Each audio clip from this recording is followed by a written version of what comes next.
Ah, les nouvelles technologies. Fabuleux, n'est-ce pas? On voit souvent sur Facebook ou sur Twitter des vidéos de produits high-tech révolutionnaires, mais ça reste des vidéos.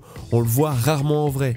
Heureusement, ces technologies sont désormais à portée de main grâce à Futur en scène, une convention qui, comme son nom l'indique, se déroule à Paris. Cette année, j'ai pu y aller et je vous fais découvrir des petites nouveautés sympas.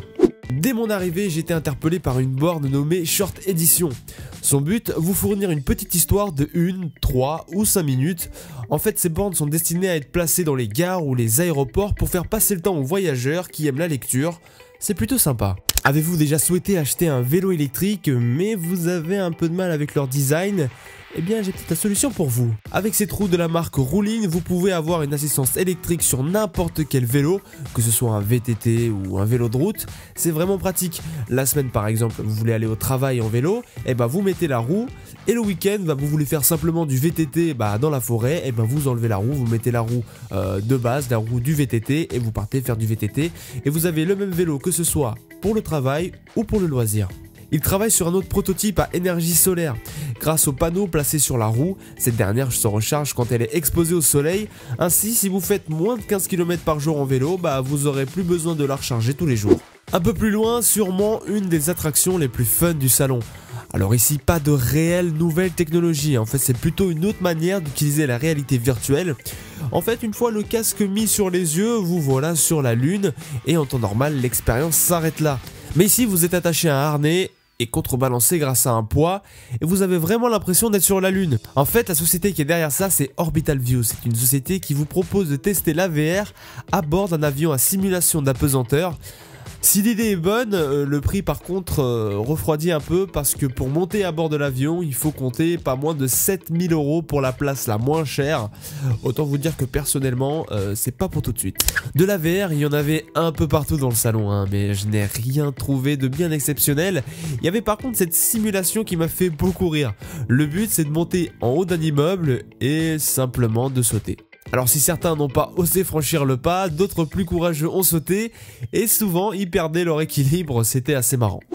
Là, on arrive à l'invention qui m'a le plus impressionné. J'étais persuadé jusqu'à ce jour que les exosquelettes n'existaient pas. Eh bien je me suis trompé. Ici, rien à voir avec Elysium, vous n'allez pas faire des sauts de 4 mètres avec, mais tenez-vous bien, cet exosquelette permet à un patient paralysé des jambes de tenir debout, de marcher, de monter les marches, de s'asseoir, etc. Cet engin a une autonomie de 4 heures, c'est dingue.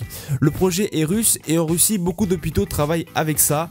Donc maintenant, ils essayent d'entrer dans le marché européen. Ce que vous voyez là, c'est un modèle pour hôpitaux qui est réglable en fonction de la taille du patient. Mais à l'avenir, ils veulent commercialiser les engins sur mesure pour que le patient puisse faire sa vie à domicile. Pour vous donner une idée du prix, pour la version hôpital, c'est 60 000 € et pour la version à domicile, c'est seulement 30 000. Alors, je dis seulement, même si le chiffre paraît énorme, mais 30 000 € pour retrouver l'usage partiel de ses jambes, je pense que beaucoup seraient prêts à mettre le prix. La dernière innovation dont j'avais envie de vous parler vient tout droit de chez Papertonix. Le principe est assez simple mais aussi assez compliqué à expliquer. Alors, je vais essayer de faire simple. Grâce à Papertonix, vous allez pouvoir jouer à un jeu vidéo sur un papier grâce à vos dessins. Bon, je vous montre à quoi ça ressemble. Vous avez ici un jeu de flipper dont j'ai moi-même dessiné le plateau. Ensuite, grâce à un rétroprojecteur accroché en haut et à un PC, mon plateau va être scanné et transformé en plateau de jeu. Chaque couleur représente quelque chose dans le jeu.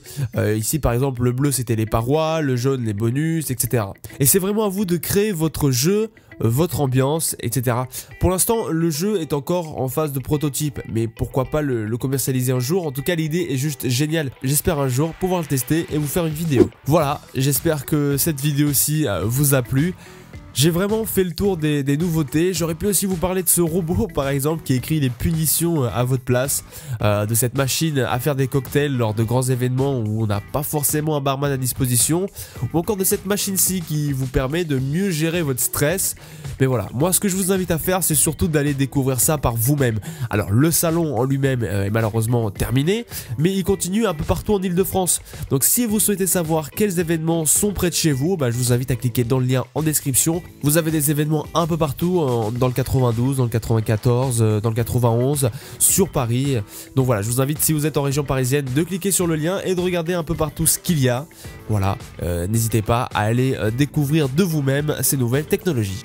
C'était Mike, moi je vous dis prenez soin de vous. Salut!